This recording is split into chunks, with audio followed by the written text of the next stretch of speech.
PV equals nRT under ideal conditions is what I mumbled as I tried to memorize the ideal gas law for my chemistry exam. I looked up from my textbook as a student approached, and he asked if I were gay, and I nodded. God hates gays, he explained with conviction, as if he were my professor, describing the ideal gas law. Leaving as abruptly as he entered, a truth lingered that we both understood. Faggot. I sat stunned, wishing I had something to say with the same resolve, except PV equals nRT under ideal conditions. But this was not a vacuum chamber.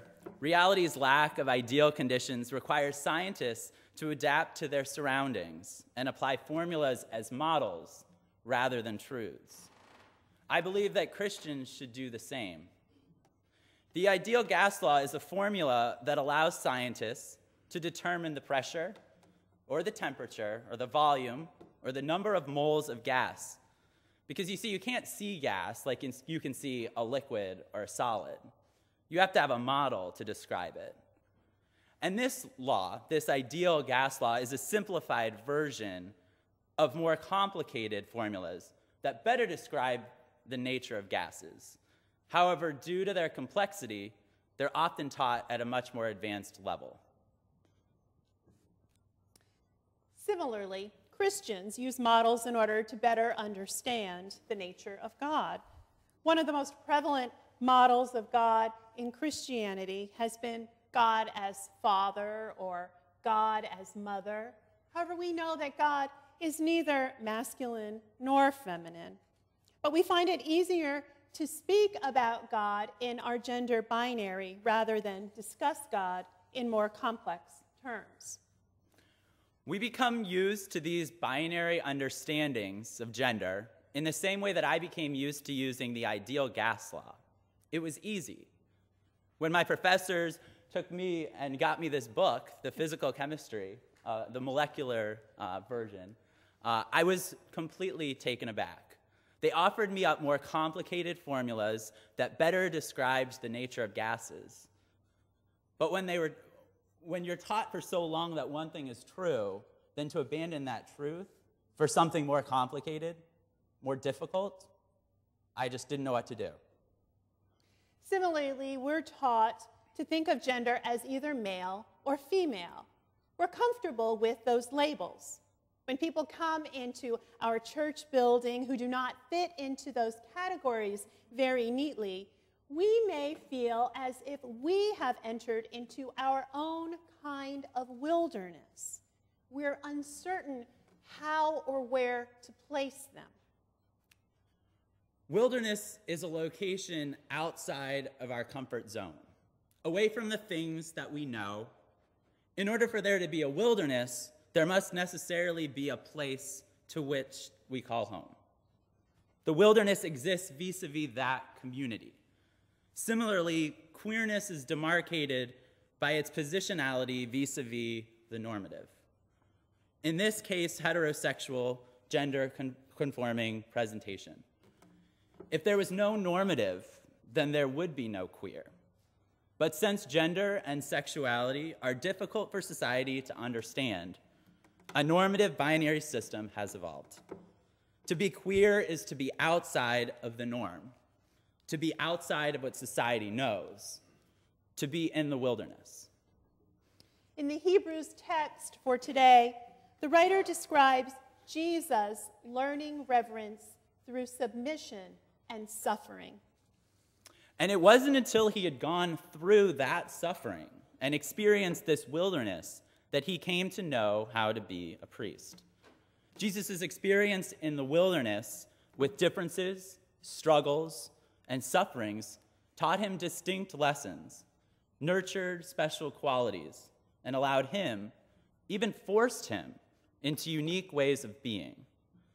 And as we meet these people and confront our own binary presumptions, we too find ourselves outside of our comfort zones and forced into new ways of being. We have had visceral feelings of anxiety and confusion. We have stretched our own understandings of gender normativity and reverence. So if I'm hearing you correctly, what you're saying is that our experience of this Lenten series, our submission, our discomfort, even our suffering, is a type of wilderness. Yes, we've seen preachers from this pulpit who have challenged our understandings of the status quo.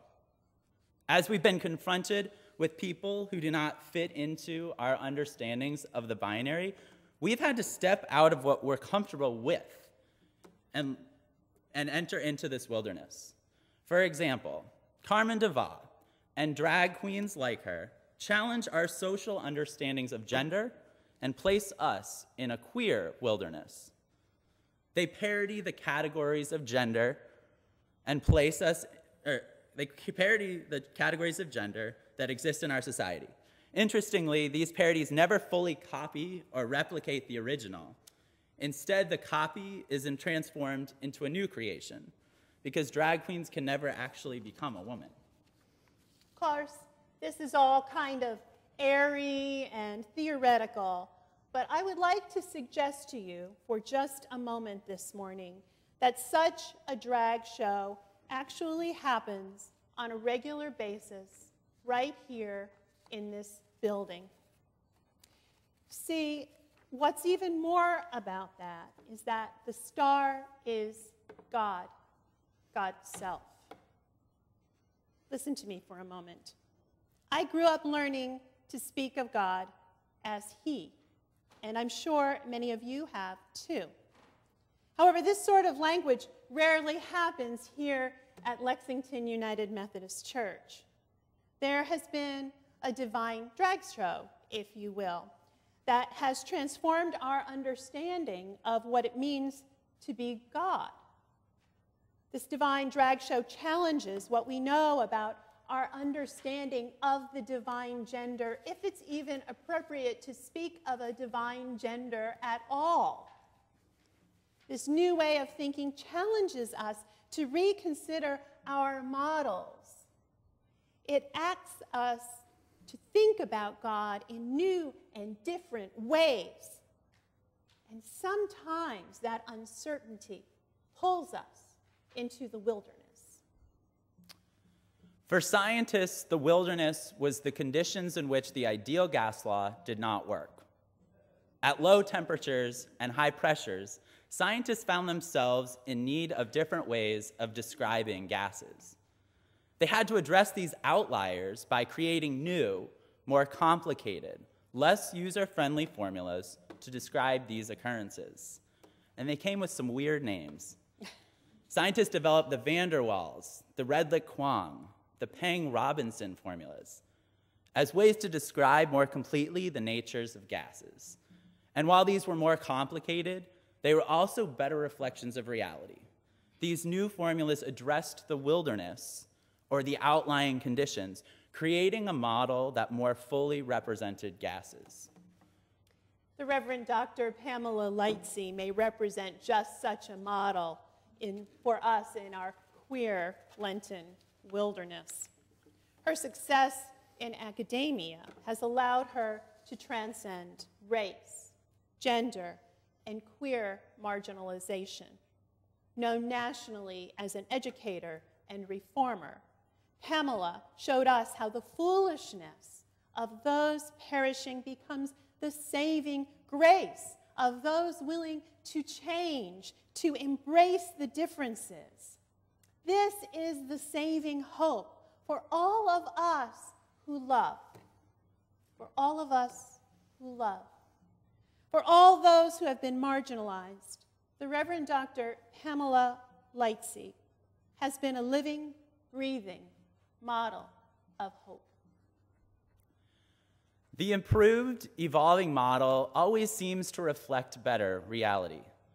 While the process is never perfect, scientists are not blind to the changing reality of the world, and Christians should not be either. Despite some Christians' insistence on maintaining historic traditions, I believe Christ's message in the gospel reading for today suggests that Jesus would have been a scientist, expanding the knowledge of his model. to be more inclusive of all people. Christ says the truth of the matter is, unless a grain of wheat falls to the ground and dies, it remains only a single grain. But if it dies, it yields a rich harvest. If you love your life, you'll lose it. Jesus calls us to rid ourselves of the things we love, the things that comfort us. He calls us into the wilderness. The experiences you have felt during Lent suggest that the binary system of gender is comfortable for most of us. But Christ calls us to give up that which we're comfortable with, that which we find easiest to understand. If you love that binary system that helps you keep gender straight, then lose it. It doesn't fit. It's exclusive, and it exiles God's creation into the wilderness. We must let that binary understanding of gender die. And in dying, a rich harvest comes, one that can include people of all sexualities and gender identities.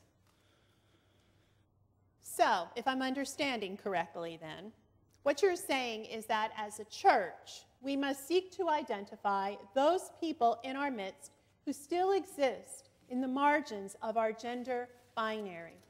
And we must come up with better ways to finally accept them.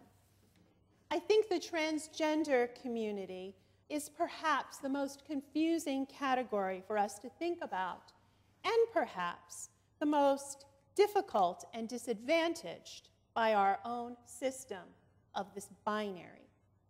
Transgender people, like our friend Sean Delmore, struggle to fit into our system. Don't be confused. Sean knows exactly who he is and how he relates to people, both sexually and otherwise. But the problem is that to struggle to navigate this binary world, so often he and other trans people find that they are shifting and changing in response to different social realities and reactions. They're held in tension of being true to themselves and finding understanding, and more often than not, safety in the world. They don't fit our model. And rather than change the model, our community, our home, we instead send these people into the wilderness in ways that we don't even acknowledge. We reject them even if we do this unintentionally. As I equated myself with the more complicated gas models, I came to appreciate their intricacies. I noticed the similarities between them and the previous, more simplified model, but I also appreciated the added complexity.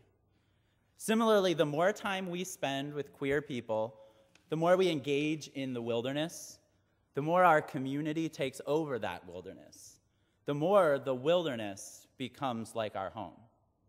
In this way, our constant pursuit of being a welcoming and reconciling church allows us to overcome the binary models of gender and sexuality for ourselves, breaking free of those old dichotomous models. This creates a space in our church for queer people to find refuge from their wilderness, drawing us closer to greater understanding and greater acceptance of all of God's creation. In the name of God, who creates, redeems, and sustains. Amen. Amen.